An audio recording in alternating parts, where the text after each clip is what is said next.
Flashback. আগেই বলে রাখছি, বিশ্বাস করে থাকলে ভিডিওটা দেখবেন, আর অবিশ্বাস করলে ভিডিওটি অবশ্যই স্কিপ করবেন। আসসালামু আলাইকুম। আমি আজকে আপনাদের সাথে এই বাড়ির কিছু ভৌতিক ঘটনা শেয়ার করব। আমি কোনো বানোয়াট গল্প বলতেছি না বা মিথ্যা গল্প বলতেছি না। আমার আপন কিছু লোকদের সাথে ঘটে যাওয়া ঘটনা এগুলা, তো আমি বিশ্বাস করতে বাধ্য। তো শুরু করছি আমার আজকের ভিডিওটি। আমার একজন চাচির সাথে ঘটে যাওয়া ঘটনা এটা। যে দিন ঘটনাটি ঘটে সেই দিন ছিল শুক্রবার। তো গ্রামের দুপুরটা এমনিতেই শুনশান থাকে, লোক শূন্য থাকে, কোনো লোক থাকে না দুপুর রাস্তাঘাটে। তো সময়টা ছিল 12:50 কিংবা 52 ছুঁই ছুঁই। বলে রাখা ভালো, ওই বাড়ির পাশে কিছু কলা গাছ আছে বা কিছু ঝোপঝাড় আছে, আর এই বাড়িতে প্রায় 10 বছর ধরে কেউ থাকে না। তো আমার চাচি সেই দিন কিছু কলা পাতার জন্য ওই বাড়ির পাশ দিয়ে গিয়েছিল। তো যাওয়ার সময় আমার চাচি দেখতে পায় একজন নতুন বউ বিয়ের সাজে বসেছিল ওই বাড়ির ঘাটে। ওই বাড়িতে একটা পুকুর আছে, যেটা আমি দেখাই দিচ্ছি ভিডিওতে। তো উনি বউটাকে ভালো করে দেখার জন্য আরো সামনে এগিয়ে যায়। তারপর উনি একদম সামনে গিয়ে ওই বউটাকে ডাকতেছিল যে তুমি এখানে কেন, তুমি কে। তারপর ওই বউটা ওনাকে হাত দিয়ে ইশারা করতেছিল ওনার কাছে যেতে। তারপর ওই বাড়িতে ঢোকার জন্য একটা রাস্তা আছে, বাগান দিয়ে ঢুকতে হয়। তো আমার চাচি ওই পথ দিয়ে ওই বাড়িতে ঢুকে। তারপর আমার চাচি ওই বউটার কাছে গিয়ে বলে তুমি কে, তুমি এখানে কেন, এখানে ঢুকছো কিভাবে। তখন ওই বউটা উঠে আসে এবং চাচির দিকে তাকায়। তো আমার চাচির বর্ণনা অনুযায়ী চোখগুলো ছিল লাল রক্তবর্ণ এবং চোখ দিয়ে ঝরঝর করে রক্ত পড়তেছিল।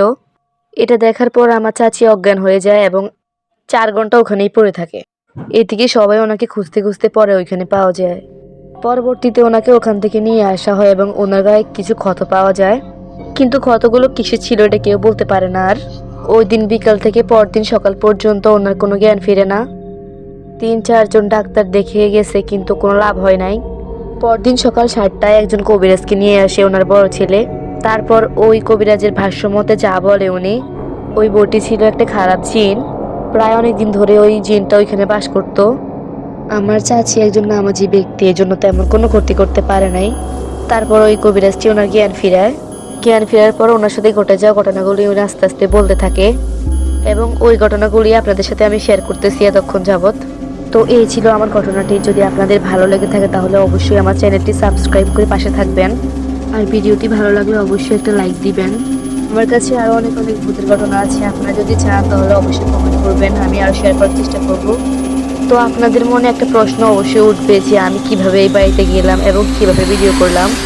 আমরা বেশ কয়েকজন মিলে ওই বাড়িতে গেছিলাম, এই জন্য তেমন কোনো ভয় লাগে নাই। তবে এই বাড়িতে ঢোকার পর আমার নিজের শরীরটাও কেমন জানি ভারবার হয়ে গেছিল, আমার অনেক ভয় লাগতেছিল। এত মানুষ থাকা সত্ত্বেও এত ভয়। তাহলে ভাবেন, যদি আমি একাই বাড়িতে যেতাম তাহলে আমার কি হইতো। আমরা এই বাড়িতে প্রায় আধা ঘন্টার মতো ছিলাম, কিন্তু এই আধা ঘন্টায় আমরা অল্প কিছু হলেও অনুভব করতে পারছি যে এই বাড়িতে সত্যি কিছু একটা আছে। আর এই বাড়ির পরিবেশটা কেমন ভুতুড়ে সেটা আপনারা ভিডিওতে দেখতে পাচ্ছেন। যখন আমি এই পিছনে দরজার ভিডিওটা করতেছিলাম তখন আমার এমন ভয় লাগতেছিল, মনে হচ্ছিল ভিতরে কেউ আছে এবং কেউ আমাদেরকে দেখতেছিল। এটা যখন আমি উপলব্ধি করতে পারলাম তখন আমি অনেক জোরে একটা দৌড় দিছি। তো পুরো গল্পে জড়িত পুকুরটাই হলো এটা, আর এই সেই ঘাটটা।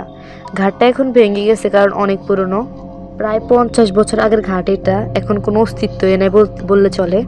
তারপরে এই পুকুরের কথা বাদই দিলাম। এই বাড়িতে অনেক ফলমূল গাছ আছে, কিন্তু কেউ কখনো এখান থেকে ফুল বা ফল নিতে আসে না। অনেক ফল পড়ে থাকে, যেমন কাঁঠাল, লিচু, আম, এবং পুরনো একটি আমড়া গাছও আছে, কিন্তু পড়ে থাকলে কেউ নিতে আসে না। আমার ভিডিও প্রায় শেষের দিকে, তবে আপনাদের যদি ভিডিওটি ভালো লেগে থাকে তাহলে অবশ্যই আমার চ্যানেলটি সাবস্ক্রাইব করবেন এবং আমার ভিডিওতে লাইক দিয়ে দিবেন। আর ভিডিওটি যদি আপনারা পছন্দ করে থাকেন তাহলে অবশ্যই আমাকে কমেন্টে বলবেন, আমি আরও গল্প শেয়ার করবো আপনাদের সাথে। সেই পর্যন্ত সবাই ভালো থাকবেন, সুস্থ থাকবেন। আল্লাহ হাফেজ।